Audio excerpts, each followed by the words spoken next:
نحمدہ و نصلی علی رسولہ الکریم، اما بعد۔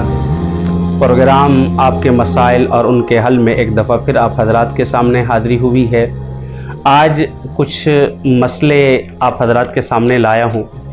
سب سے پہلا مسئلہ یہ محمد خالد نے کوئٹہ سے پوچھا ہے، اور یہ مسئلہ یہ ہے کہ تراویح کی نماز سحری سے پہلے یعنی تہجد کے وقت پڑھ سکتے ہیں یا نہیں پڑھ سکتے۔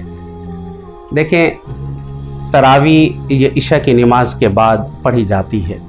جو عشاء کی نماز کا وقت ہے وہی تراویح کی نماز کا وقت ہے، یعنی عشاء کا آخری وقت طلوع فجر تک ہے، تو اس لیے تراویح کا وقت بھی آخری طلوع فجر تک ہے۔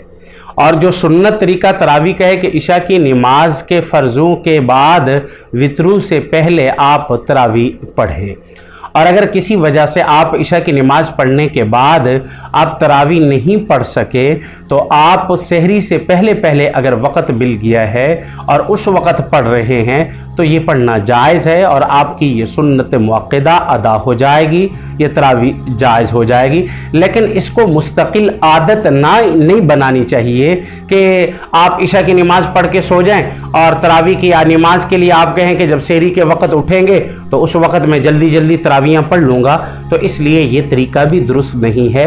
ہاں، اگر کبھی کبھار کسی مجبوری کی وجہ سے اس وقت نہیں پڑھ سکے تو پھر آپ سحری کے وقت پڑھ رہے ہیں تو اس کی شرعاً گنجائش ہے، یہ جائز ہے، لیکن اس کی مستقل عادت بنانا یہ بالکل جائز نہیں ہے۔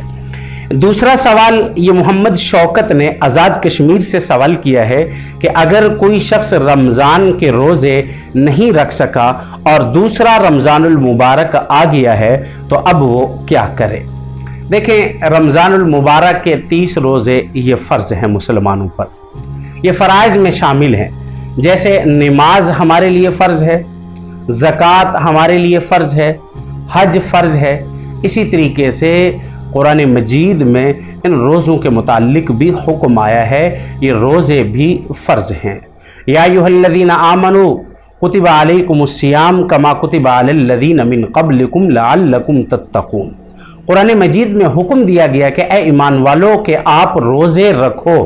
تو اب اس لیے اگر کوئی شخص بغیر کسی مجبوری کے، بیماری کے اگر جان بوجھ کر روزے ترک کر دیتا ہے تو یہ گناہ کبیرہ ہے، اور اس کے ترک کر دینے کے ساتھ اس کے روزے اس کے ذمہ سے ساقط نہیں ہوں گے، بلکہ اس کو روزے قضا کرنے پڑیں گے۔ جب اس کو موقع ملے، وقت ملے، پہلی فرصت میں ان کی قضا کرے۔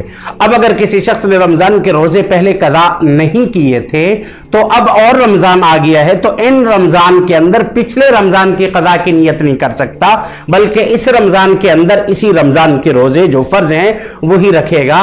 یہ رمضان گزرنے کے بعد جو پچھلے رمضان کے روزے قضا ہوئے تھے ان کو پھر دوبارہ شوال کے مہینے میں، ذوالقعدہ یا ذی الحجہ، پھر پورے سال میں باقی کسی مہینے کے اندر یہ روزے رکھنا چاہے یہ رکھ سکتا ہے، اور پھر ان کی قضا اس پر لازم ہوگی۔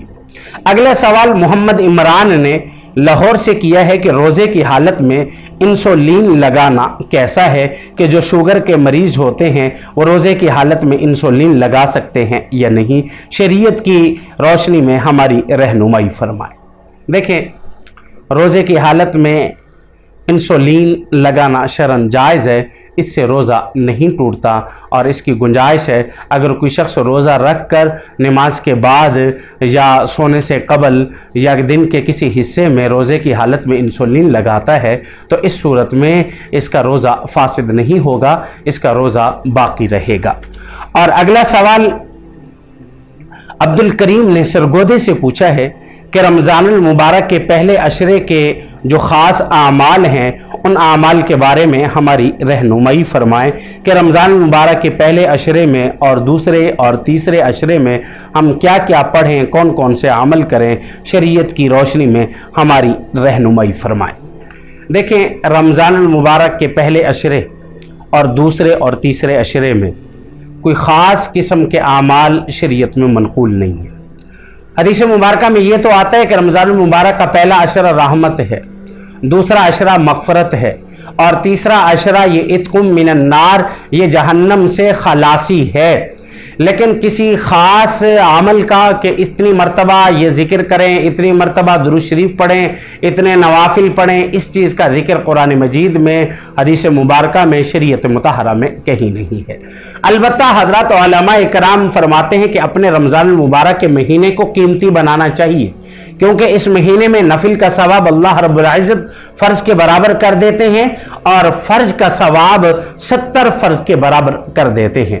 تو اس لیے ہمیں چاہیے کہ رمضان المبارک کے مہینے میں ہم سب سے پہلا جو کام ہے، نماز کو تکبیر اولیٰ کے ساتھ پڑھیں، پابندی کے ساتھ نماز پڑھیں، اور جو دوسرا کام ہے وہ دوسرا کام یہ ہے کہ ہم روزے مکمل رکھیں، اور تیسرے نمبر ہم نے یہ کرنا ہے کہ اس مہینے کے اندر رات کو تراویح مکمل 20 رکعت پڑھنی ہے، اور تہجد کی پابندی کرنی ہے، اور نوافل جو نماز کے اندر سنن اور نوافل پہلے ہم چھوڑ دیتے تھے، سنت غیر موقدہ نہیں پڑھتے تھے، کم از کم اس مہینے کے اندر سنت غیر موقدہ کی پابندی کریں اور سنت موقدہ کی بھی پابندی کریں، اور پھر استغفار کریں اور قرآن مجید کی کثرت سے تلاوت کریں۔ حضرت علماء فرماتے ہیں کہ ہمیں کم از کم جو غیر حافظ ہیں ان کو چاہیے کہ ایک عشرے میں ایک قرآن مجید کا ختم کریں، اور یہ کیسے ہوگا؟ یہ اس وقت ہوگا کہ جب آپ روزانہ 3 سپارے ختم کریں گے، تو اس اعتبار سے ایک عشرے کے اندر